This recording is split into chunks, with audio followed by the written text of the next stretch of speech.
Well, to thank Peter and Andrew for coming and talking to us today.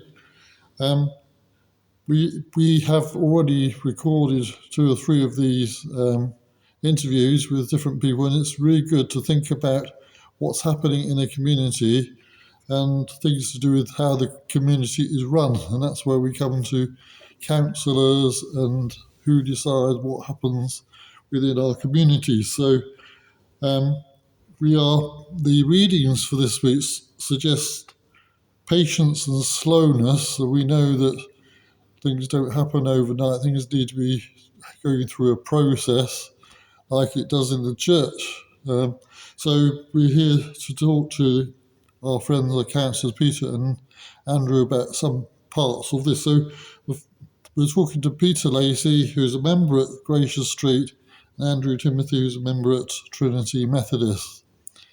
So first question I'm just thinking about is, when you have had elections, did you feel when it happened, oh well, here we go, or did you think, oh no, yeah?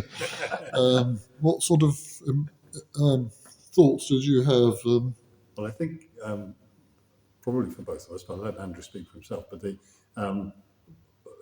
the count, the evening when all the ticks are counted, is quite an exhilarating experience, and actually it could be terribly disappointing because you're putting in an awful lot of effort. For weeks, if not a couple of months before the elections, you are really working hard, delivering, knocking doors, doing leaflets, etc., etc. So to have a deflating moment, not winning, was I suppose a fear, but then the opposite is that exhilaration, and then you go home to bed for a few hours before you sort of appear. And it was quite a rapid process after that for me. I was elected in the main round, Andrew was on a by-election, but it did mean that there was then very quickly over the next 2 weeks an induction process and briefings and signings and photographs and issuing of laptops and everything else. It was quite a quick process. The same. It is a lot of hard work throughout the campaign and also on polling day itself. It's a long day, and so by the time of the count, you're exhausted, but it's really exciting. It's not something you get to experience very often, and it's as Peter says, it would, after all the work that you've put in, it would be quite an anticlimax. I've only had the same experience once, which is when I finished the London Marathon about 15 years ago, and it's the same sort of experience. Yeah. I haven't done a marathon, and it's the only time I've experienced it. So Yes. So, what's your thoughts as you walked into your new place of work, whatever you'd like to call it? Well, it was quite odd for me because I was the only new one in the chamber. The first meeting that we had after the by-election, I was the only new councillor in the room, and it was intimidating at first, and then you sort of, after a couple of meetings, you kind of get used to it. But yeah, when I first walked in as the new councillor, it was a lot of people who seemed to know what they were doing, but you pick it up very quickly. I think you're also the youngest. Yes, when I was elected, and still, I am the youngest North Yorkshire councillor sitting, and I was welcomed by the next youngest, if you like, when he was speaking about something else he started. It would just pass on the title of youngest councillor, and so a lot of people who seem to have a lot more experience than me in all sorts. Do you get mentored in this, or do you have to find your own way?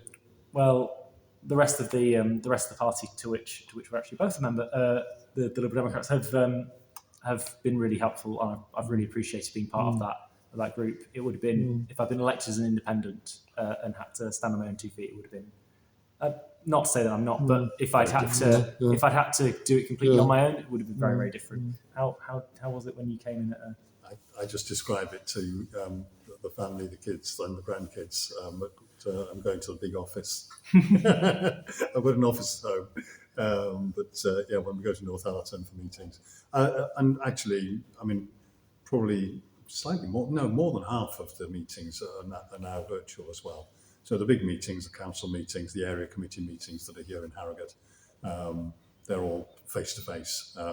But there's quite a lot of other meetings that are online and virtual. So, do you find this like a calling to do this, or do you feel it's definitely a vocation, isn't it? I suppose. I mean, I'm a counsellor because I want to help people, and I want to help people, and the reason I want to help people is because of my faith, and that's just speaking for me, but that's why I want to help people. So in a way, I suppose it is a calling. And I've spent most of my working career in health and care, and what I suppose the word might be politicised, like what urged me. But there was always that sense of doing. I mean, Jeremiah says you work for the good of the city, and that's always been something that's in my mind. The opportunity came, and also the push came, because I was politicised through the government's handling of COVID, which, having worked in health and care for so long, left a lot to be desired. So I decided, let's see whether there's a difference I can make. We might come to that in terms of other questions. So one of the questions I've got here is, what do you see as the most important subject on the agenda at the moment? Are you able to say anything?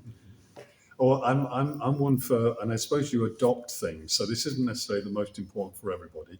This is the most important for me, because I can speak to it, and others will have other issues and challenges and opportunities. So for me, it is what you might call in politics or generally about localism, community. My latest focus leaflet, which is what we put through the doors, has the headline of "Community First" for Councillor Lacey. But that's all because I believe in community relationships, good relationships in community, neighbourhood working, but also because I think it's vital in terms of the health and well-being of a society. And it does go back to that Jeremiah quote.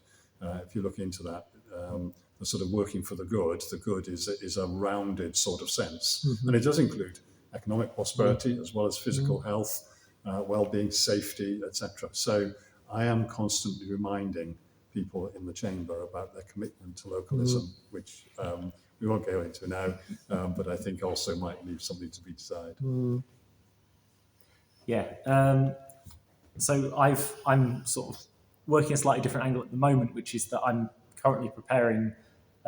So I submitted a motion almost a year ago now to council about people who've had care experience, people who've been in care as children, and the fact that they can be discriminated against in lots of different ways, and they're not currently protected at a national level as much as I think they should be. And I'm very excited that the next full council in a couple of weeks, my motion is next Wednesday. Next Wednesday, gosh, comes around quick.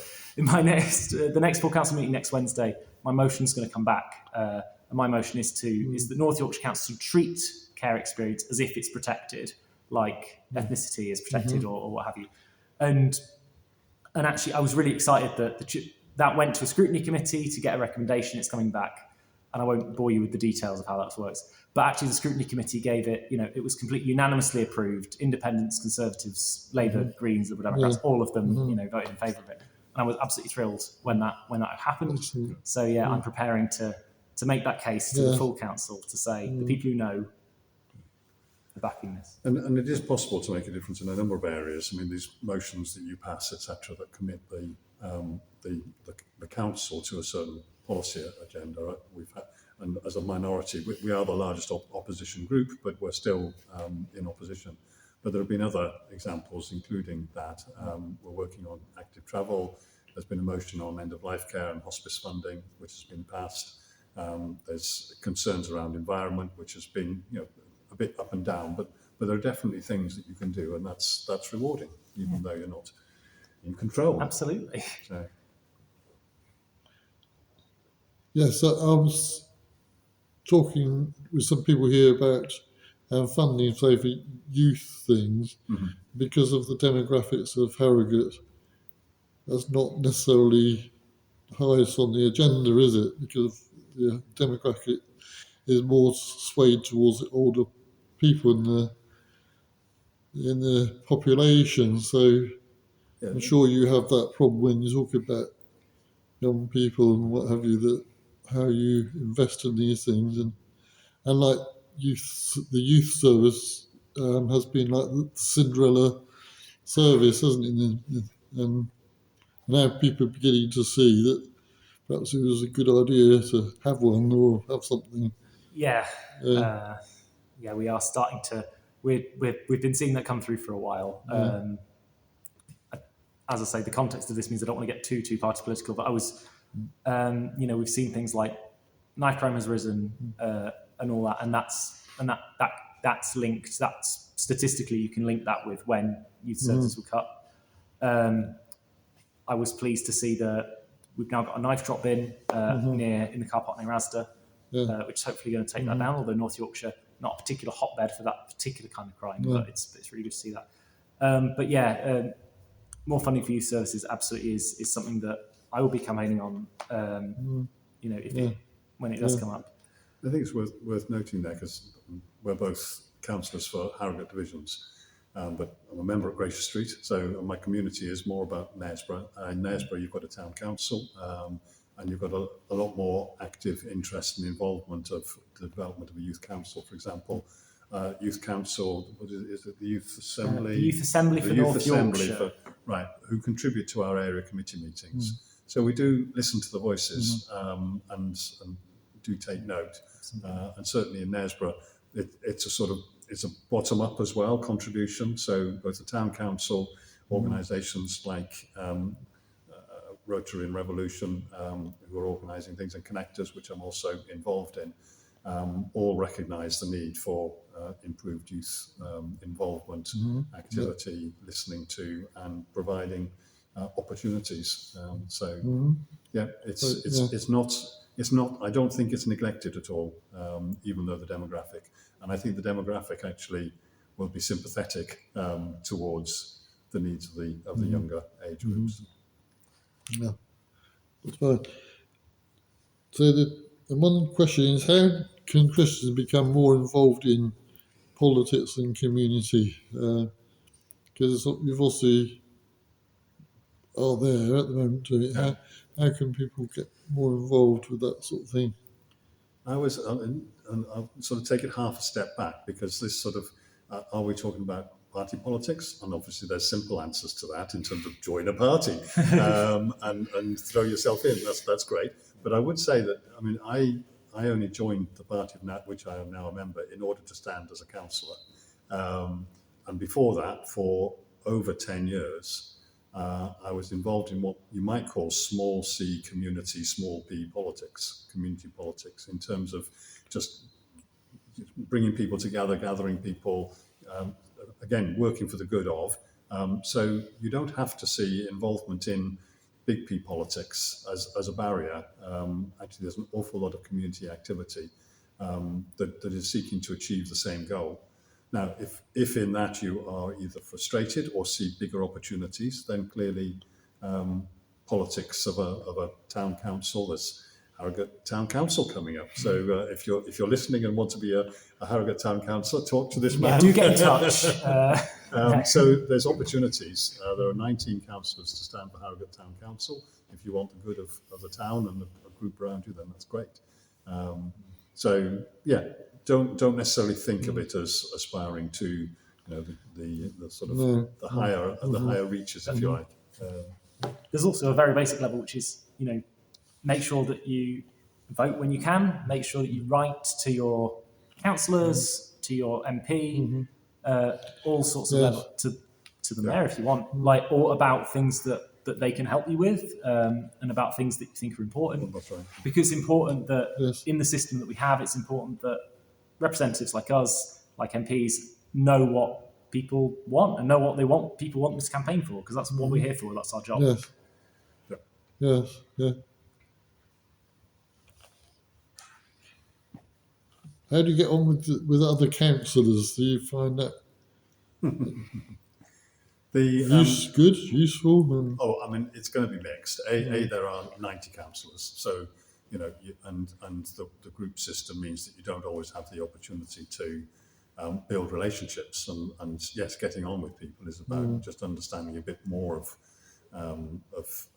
how they tick and what their concerns are, I do make an effort to spend a bit of time in the councillors' coffee room and just chat to people, find out about what they're doing, what their life is like, where they come from, etc., etc. So that's quite a long process, and then being respectful, both in the chamber and in the various committees and the likes, seeing and saying, where there is good, then celebrate it, and working tirelessly, even though you might not be part of a ruling group, because there is this sort of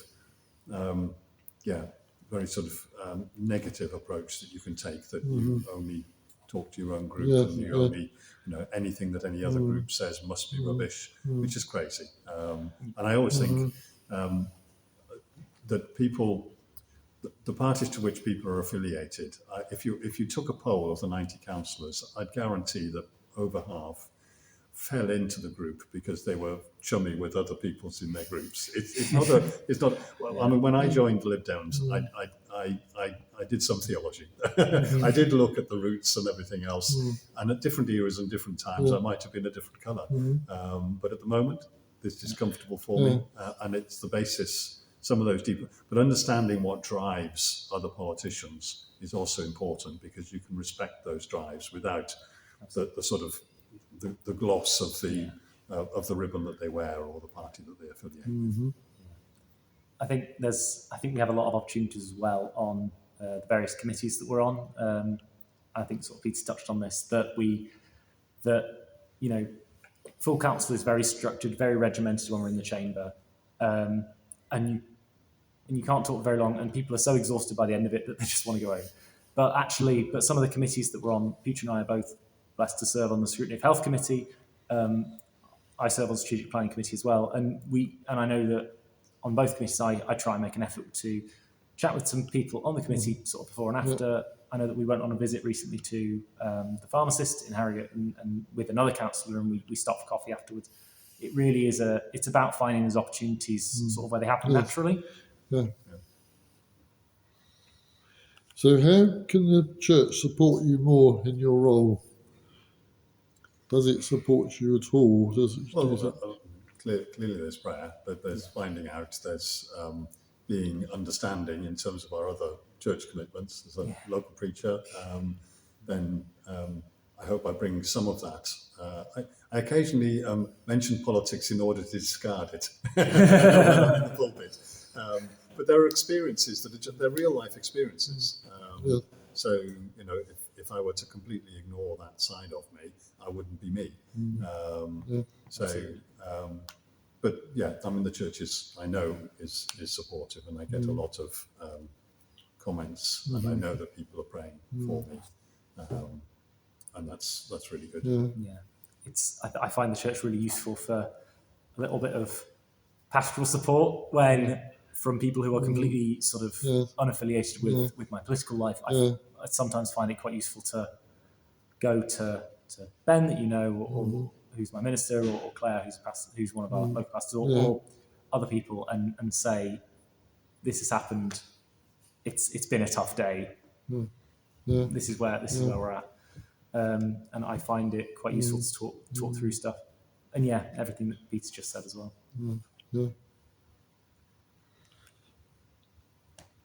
So, are there any other practical things that God's people can do to help you? I'm going to ask you about prayer in a minute, prayer requests, but any other practical things people can do to help? And I find it helpful in our little fellowship group. I will share what's happening, and just getting comment, reflection, and the like is really helpful. People engage, and people have everyday experience of the sort of things that we're trying to tackle and address, either in the chamber or in local community. I'm also part of I provide input and advice. I'm the advisor to the House of Lords Lib Dem lead on health and care. So, and I know that there are people locally who are involved on the ground in delivering things that are the subject of really major policy development, and just sort of providing that touchstone and that sense. So just enter into the conversation is really good. Yeah. What he said. A lot. No. No. What Peter said. What goes for me as well. And yeah, sort of keeping letting me know I am not superhuman. I don't know everything that's going on in my division or in Harriet at large, and so it's sometimes quite useful when someone says, "Oh, did you see that such and such is happening? That there's such and such an event on the stray or whatever." And it's really useful to get that. To have people just let me know things that they've seen that are important to them, so that I know what's going on and what's important to people. So the final question is 3 prayer requests. We're hoping over the Lent time that people will make these things that they can pray for, and beyond for that matter.